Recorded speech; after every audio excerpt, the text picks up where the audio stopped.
And I was like, sure. I mean, she is a people person, so that didn't like phase me at all, But I think it's just because she really likes him. It's great. As a 6-year-old or as a 5-year-old can, Love it. Awesome. Well, I'm sure it's going to be a smaller crowd tonight because the Chiefs are playing a football game right now. That is a rather important game, the Buffalo Bills. But when I checked in a little bit ago, it was not close.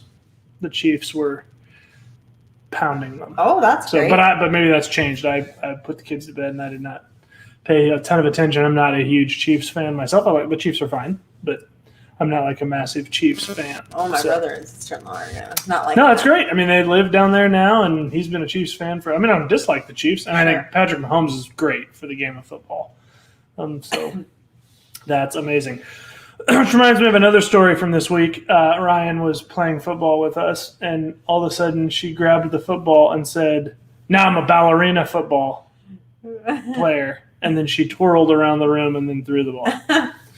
And Jackson's like, "That's not a thing." It is a thing if you're right. That's right. Sure. All right, this is what we're going to do today. I wanted to just talk for a brief minute about something that I've been thinking about that is kind of political. So I wanted to talk about that for a minute. And then the question of the day today, if you didn't have a chance to see it, is if you look back over the last 20 years, what would you say is the biggest tool that Satan's used to separate people from the Lord? So think about that as you get in here. Yeah, you got to wait for Nathan's answer. It's a good one. And put in the comments, just as you think of it, what you think the biggest tool that Satan has used in the last 20 years, so since the year 2000, what do you think is the biggest tool that Satan's used to separate people from the Lord? And it can be funny if you want to put a funny answer up there. It could be serious, but I want to hear not just the 2-word answer. I want to hear why you think that. So again, what is in the last 20 years since 2000? What do you believe is the biggest tool that Satan's used to separate people from the Lord?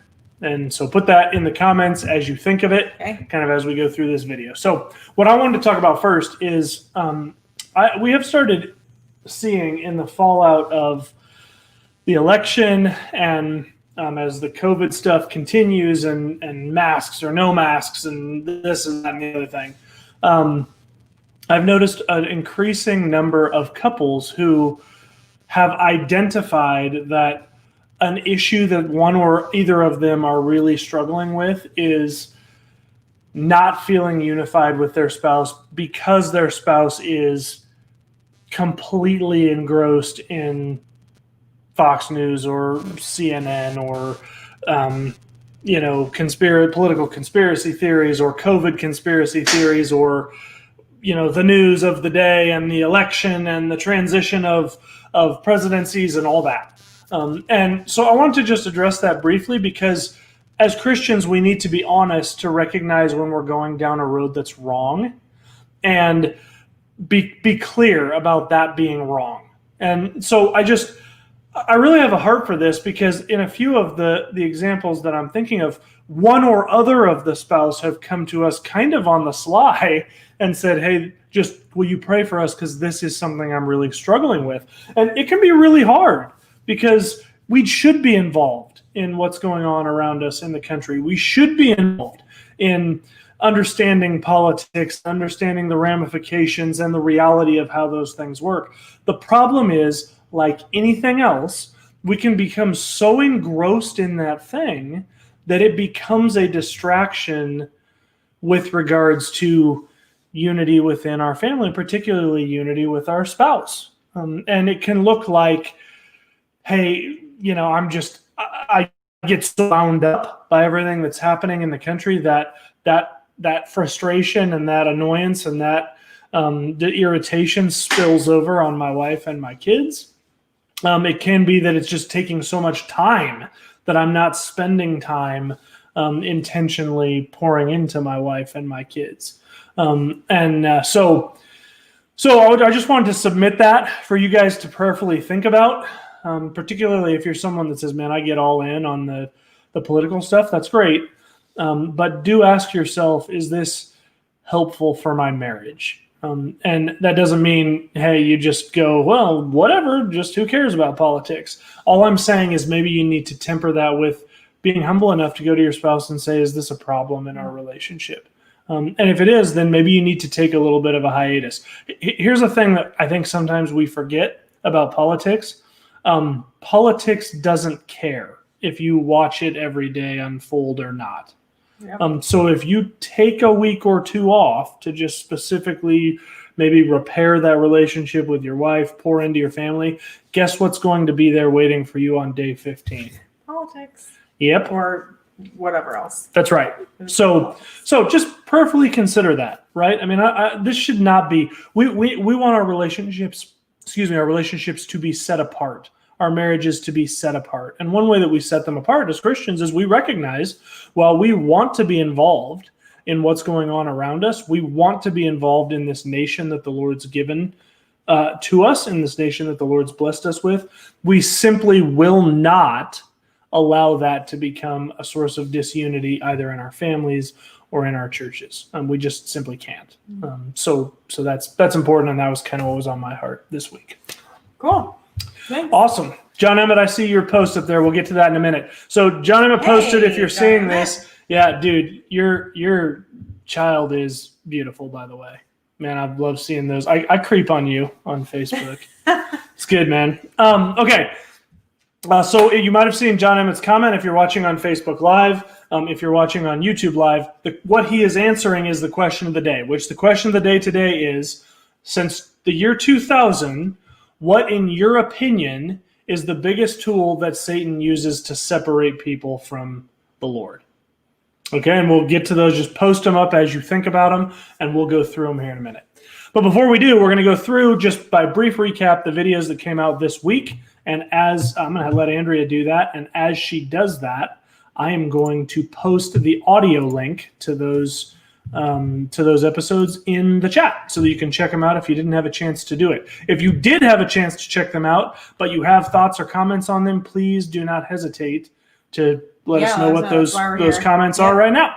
Yeah, so Marriage Monday this last week was about engagement. So we talked all things engagement. Hey, Monty. And you know what the purpose of that is. Nathan gave a really great historical background on engagement, and then we talked about, you know, what should we really be focusing on. Yeah. So of course, wedding planning is important, but we should really be marriage planning, and our sights should be set more on really diving into setting a foundation for our marriage, and not just the big day, you know, not just concerned so much with the big day. So we talked a lot about that. Anything you want to say from that video? You know, or that podcast? Engagement is a fascinating thing. And all I would say on that is this. Our modern understanding of engagement has been the understanding of engagement for such a short period of the history of humanity that it hardly even registers on the timeline of human existence. And yet we act like the way we do engagement, there's no possible way it can be done any other way. And we just need to recognize that, look, in our consumerism, and I'm talking specifically to us in the United States, in our consumerism, as well as in our modern understanding of marriage being all about the emotions and all about the fun, that we have turned engagement into a cheap, hollow sort of shell of what it's meant to be. And not that they always did it right in the past either. If you listen to that history, there's plenty of stuff where you'd go, that's weird. And I agree with you. But certainly the intentionality of it up to now was important. Yeah. Yeah, I think the biggest takeaway from what we talked about with that is really being intentional. I mean, we talk about being intentional all the time, but it's so important.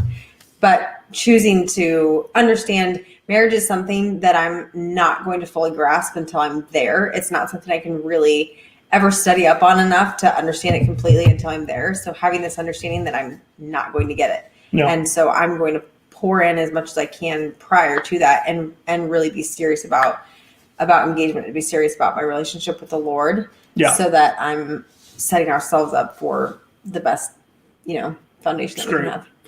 It's good, babe. What did we do yesterday or Friday?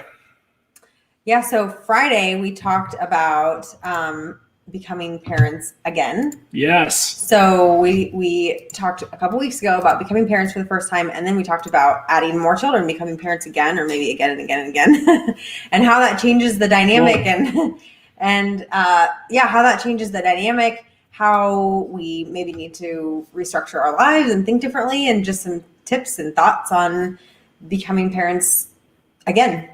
That's right. This is one of those super practical episodes that we would really love you to share with someone else who it might be meaningful for in your life. I mean, as we've talked about before, a real purpose of this podcast is to give all of you who really have a heart for marriage ministry. I mean, look, a lot of the people that show up on Sunday nights, that download our podcast each Monday and Friday, and that are listening to it, a large majority of those, I know we're speaking to the choir, right? I know y'all have solid marriages and you take marriage seriously. And I'm super humbled that you choose to make us a part of your week.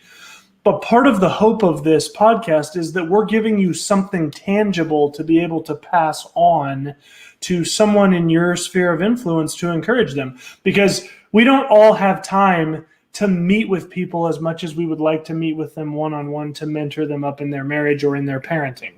And this is totally one of those areas where I feel like that mentoring is lacking with regards to having multiple children. And we talk about this briefly on the episode, but when you have your first child, everyone's around you. They're all lifting you up and supporting you, and it's amazing. And you're having your first child. It's going to be great. And all this, there's showers and there's, all that. And then you have more and more and more, and they're like, eh.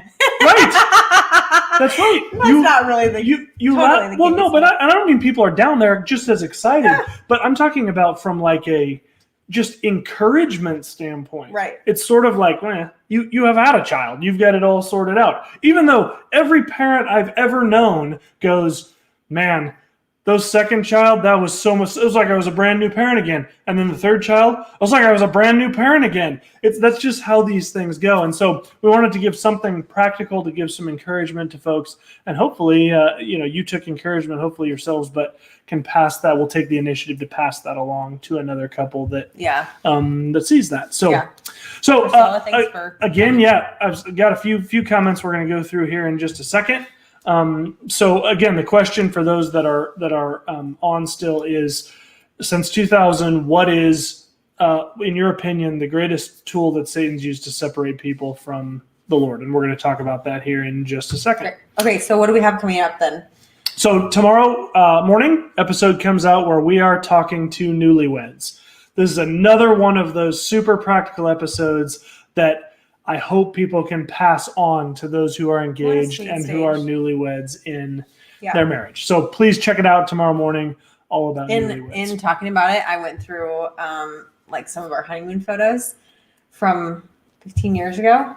Oh, it was so sweet. Like such a sweet stage, Yes. Great memories of that. It was awesome. It's great. That honeymoon, that was fun. That's great. And then the Friday, it's fifth week Friday. And so we are going to be talking about the top 5 positive things that we believe came out of 2020. Yes. It's a fun episode. We've thought about 2020 as a society, and it's like a year we never want to think about again. But we also recognize as Christians that the Bible is clear that we should come to the throne with thanksgiving in our hearts. And I don't see in my Bible any exception for years that have bad things that happen in them. So we tried to take that. That's right. We tried to take that seriously and dive into what, in our opinion, were the top 5 positive things that came out of 2020. And that will be coming up on Friday. Yep. Just one programming note, another new thing I started doing this week. The day after the event goes live on YouTube and on iTunes, I post it up on Facebook. So if you want to get it on Monday or on Friday, love for you to subscribe to our YouTube channel or go to whatever your podcasting platform of choice is and subscribe to Marriage by Design. If you just don't want to do that, then no worries. You can check them out on Facebook. They come out a day late, Cool. so on Tuesdays and on Saturdays. All right, so let's go through. And if you're just checking us out, here's the question we're asking right now. Love to have you chime in as we talk through this. Since 2000, what, in your opinion, is the greatest tool that Satan has used to separate people from the Lord? So John Emmett posted up first, and his comment was distraction with technology and social media.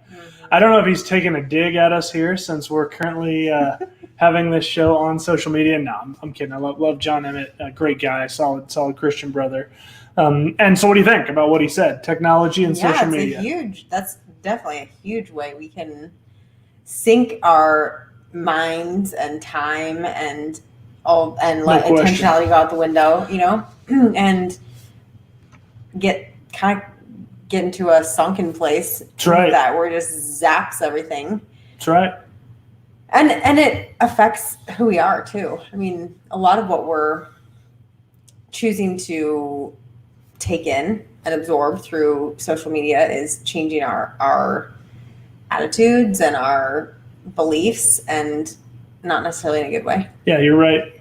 You're right. I mean, John, it's hard to argue with that. I mean, technology. Yeah, and there's no answer. Right. I mean, technology has moved forward so quickly, and I think we're all scrambling to catch up. And John Emmett, with what you do for a living, I'm sure you see quite frequently how devastating this can be if parents are behind the curve and not taking seriously guarding their children with regards to these things. So, man, distraction with technology and social media, that's huge. And I would say, to go back to what I talked about right at the beginning of this episode, this is definitely a way that Satan is wreaking havoc in marriage as well.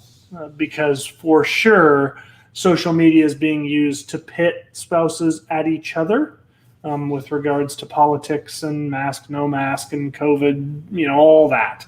And so, I think that's a double whammy, John Emmett, and it's hard to argue with it. All right. Similarly, so we're going to continue talking about this. So if you have thoughts about that, love to have you put them in the comments down there so that we can talk it over. This is us having a conversation together. Yeah. So love to know your thoughts.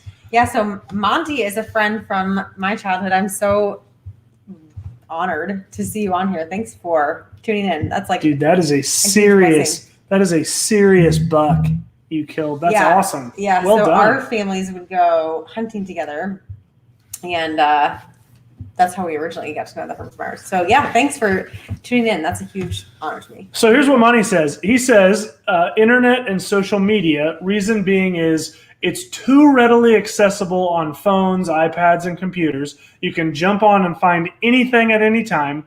Also, you can be whoever you want to be on social media platforms, and this takes time away from each other as well as from your kids. Man, I'm not sure you can say it any better than that. Yeah, and the part you say about you can be anybody that you want is something that I don't think of very often, but it's true. I mean, you don't always know really who the true identity of the people that you're interacting with. You can also, we see a lot of people who are just terrible online, and they would never do that in person. Right. And it can be very hurtful. Right. It is a big distraction and a big problem. But there's also great things to technology too. Of course. Yeah, what you said about readily accessible and you can jump on and find anything at any time, of course, that's a positive of technology on the one hand, right? Because how many times have we been having a conversation and you're like, what's the name of that? It's on the tip of my tongue, and it's only a matter of time before Google, somebody or Alexa, or Yep. pull your phone out. Sorry if Andrew just set off all your Googles and Alexas. But that's a great thing. But Monty, what you said is true too. You can find pornographic stuff. You can find whack doctrine and theology. You can find anything at any time, and that certainly is a detriment of the internet as well. So I was born in the 80s, and I know that when I was younger, I would have never imagined that all of this would be right at our fingertips. I know, it's crazy, isn't it? Back when we were younger, it was to get information you really wanted, you had to have like the encyclopedias, or at your house, right. or go to the library. Right.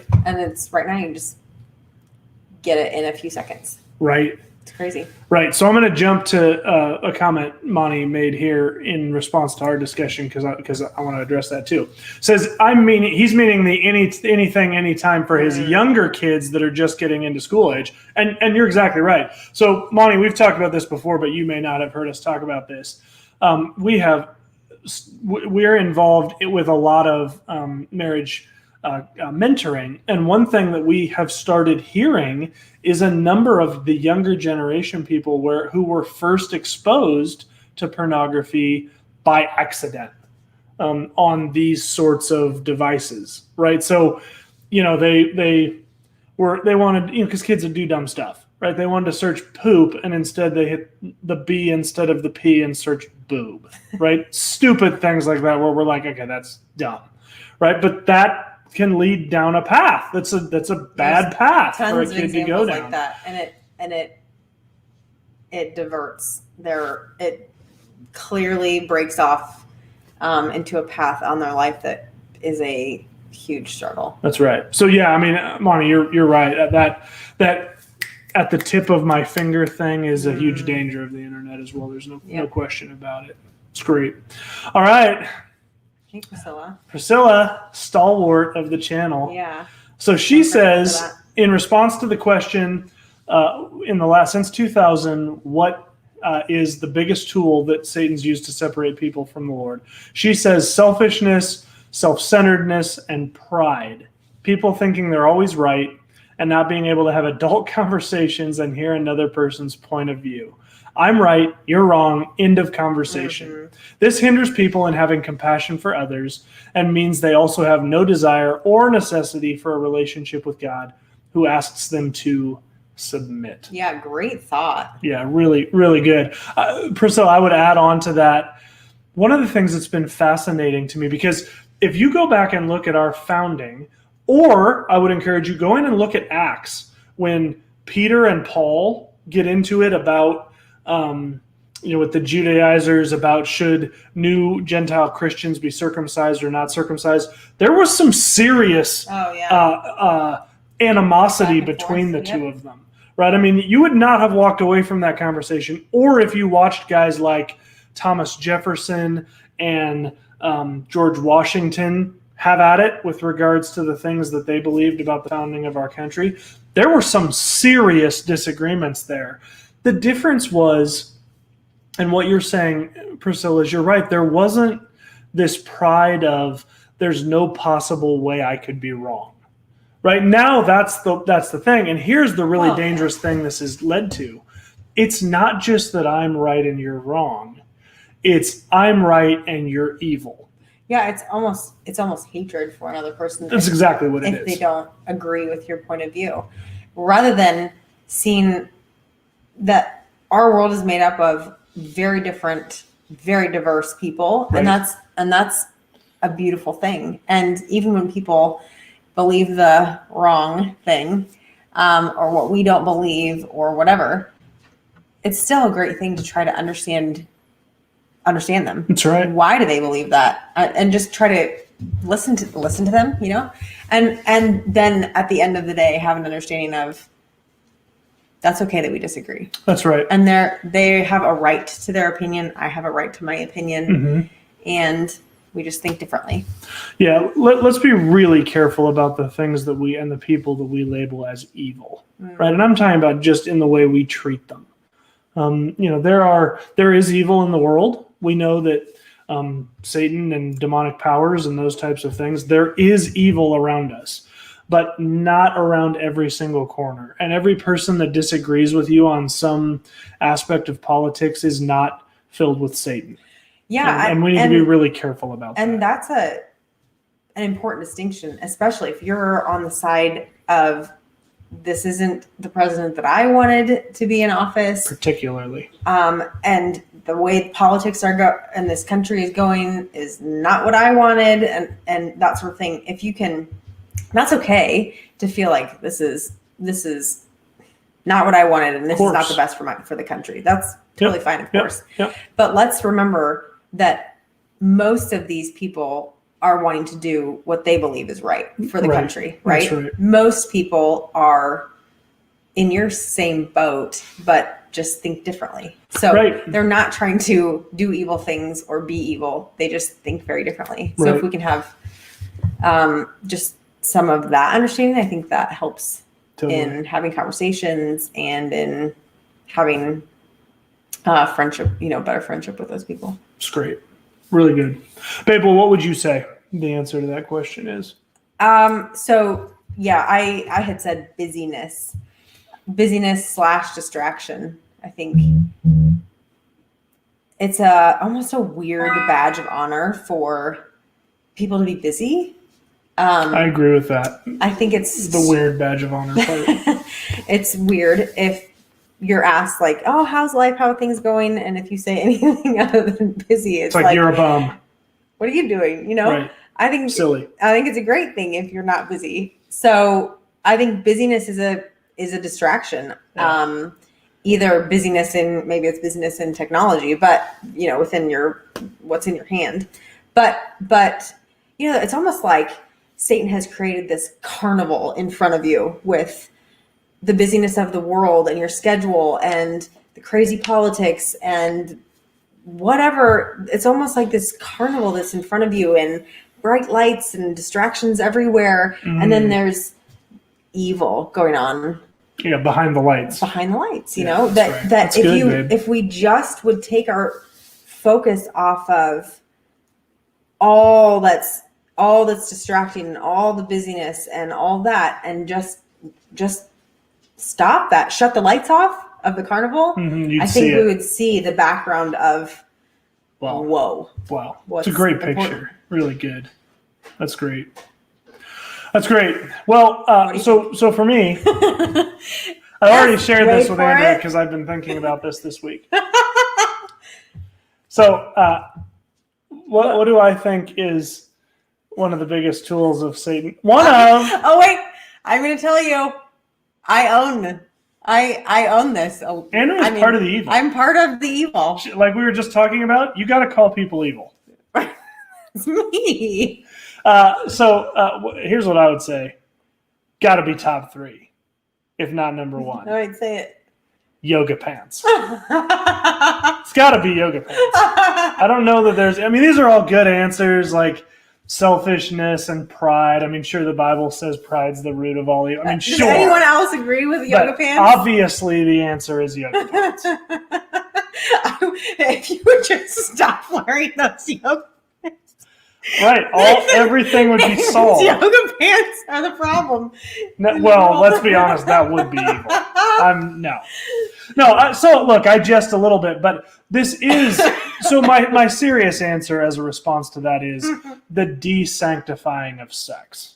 That I do believe is one of the biggest tools that Satan has used to draw people away from the Lord. Sex, and we've talked about this before. Sex is a spiritual act. It's clearly biblically it's meant to be a spiritual act. Yes, there is obviously a physical component. Before somebody puts it in the comments, I understand how sex works. But it is a spiritual act that we do. And so when we've taken sex, and it's not just the last 20 years. This started 100 years ago. But particularly in the last 20 years, it has taken off. And we've taken sex and defined it to mean tons of stuff it doesn't mean, and almost nothing that it does mean. And to me, yoga pants is just a symptom of this problem of taking something beautiful, the human body, and particularly with regards to yoga pants, the female human body, and made it cheap. That's what I feel about any of these kinds of this clothing that is cloaked in this. It's comfortable. But really, what it is an excuse to wear almost nothing. So Nathan doesn't have a problem with yoga pants as long as the butt is covered, right? Yeah, like a shirt or something. Sure. So if it's not, if we go out somewhere, he'll be like, she forgot her pants. Like to somebody who's wearing yoga pants. Right. He's always like, she forgot her pants. I think it's so funny, but he's like, no, it's like it seems like she forgot her pants. Yeah, to me it takes something that's meant to be precious and makes it cheap. And as a guy who takes purity seriously, and I would encourage you, if you're listening to this and you're a husband, you better be taking purity seriously if you want to have a successful marriage and raise particularly young men that are God-fearing young men that are respectful of women. I don't like my eyes being assaulted. I try really hard to not look at things that might lead me down a path I don't want to go down. And so I do that out of respect for Andrea. I do that out of respect for Ryan, my daughter. I work really hard to do that. And when I go to the gym and I have to pick out this 3 foot by 6 foot part of one wall to stare at the entire time I'm working out, that's just aggravating to me. And I know it's easy to say like, oh, what are you, some kind of perv? You can't. No, it doesn't have anything to do with that. It has to do with I'm trying to be respectful, clearly more respectful than that woman wants to be respected. And that aggravates me. Yes, it's tongue in cheek. And the real answer is, just the way we've turned sex in this country. Monty, I see you saying your wife's busting a gut. And yeah, totally. I'm sure there are going to be plenty of people that are going to go, all right, weirdo. But for me, this is where I'm at. As I've got 3 boys, and I think about those boys growing up, just thinking, oh, it's totally normal to just see a micro thin, black piece of cloth between a woman's hoo-ha and the outer world, and they're just going to think that's normal, and it's not normal. And man, I hope that goes away. Yeah, I mean, I'm down for just baggy pajama pants all the time. Maybe jeans sometimes. I'm honestly cool with that. I'm 100% for the baggy jammy protocol for ladies. I'm totally into that. Nothing suggestive about that for you. That's good. Right. I don't want to see any pictures of where there's some jammies that you think people are going to go to. Right? I mean, let's just the onesie pajamas. We should just all wear those. Yeah, no. The answer is no. All right, guys. Hey, thank you so much for joining us. Hey, Monty, you and your wife. Thanks so much for joining us. Really appreciate it. Hope you join us again. We're on every Sunday from usually 8:30 to 9. We went a little bit over tonight because I had to get in my rant about yoga pants. But hopefully you guys will be back. Hopefully you check out the shows that come out on Mondays and Fridays. Same for everybody else in the room right now. Love having you guys along on this ride with us. Hope you take something away, some good laughs, but also some good content that encourages you in your marriage and as parents. So love you guys, every one of you. So glad you've been here with us. You want to send them out? Sure. Have a great week. And remember, God is for your marriage.